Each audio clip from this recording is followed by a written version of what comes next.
हारिमु मावबादा गोदोनि थुंगे बेयो मा बुंगोन बेखौ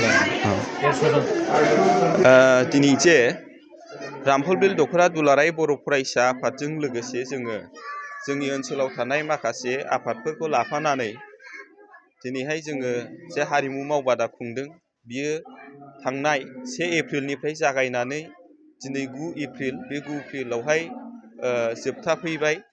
दा दिनैहाय जोङो बेयावहाय गासै सोलोंसा हिसाबैहाय जोङो 150सो जे फरायसा फरायसुलिफोरा दिनै बे हारिमु मावबादा खुंनाय बे हाबाफारियाव बाहागो लादों।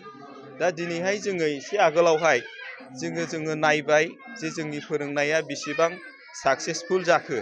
दा बेखौ नायनानै नुबाय जोङो जे दिनैहाय जे बे 9 दिननि जे हारिमु मावबादा खुंनायनि गेजेरजोंनो जोंनि मेक्सिमाम बेयाव सोलोंसालि बा सोलोंसा बा फरायसाफ्रा जेरैबायदि जे मोसानानै दिन्थिबाय बेवहाय जोङो मोनसे खुनु सन्देह गैया जे जोङो खम समनि गेजेराव बे फोरोंथाइखौ जोङो होदोंब्लाबो दिनै बागुरुम्बा मोसानाय आरो बे दावस्रि देलाय मोसानाय बेखौ जोंनि बांसिन सोलोंसाफ्रानो जोङो रोंनाय बेबायदि मोसानायखौ जोङो नुदों।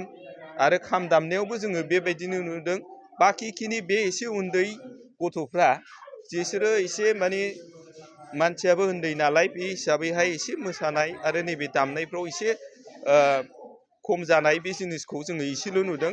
थेवबो जोङो दिनै 150 जननि गेजेराव बांसिन सोलोंसालिफ्रानो पारफेक्ट जे जिनिसखौ जेरै मोसानाय खाम दामनाय सिफुं सुनाय आरो बे सेरजा हुनाय बे जिनिसखौहाय दिनै जोङो मेक्सिमाम बांसिनखौनो जोङो बिराद जाफुंसारनाय बे जिनिसखौहाय जोङो दिनै मोनदों आरोखि।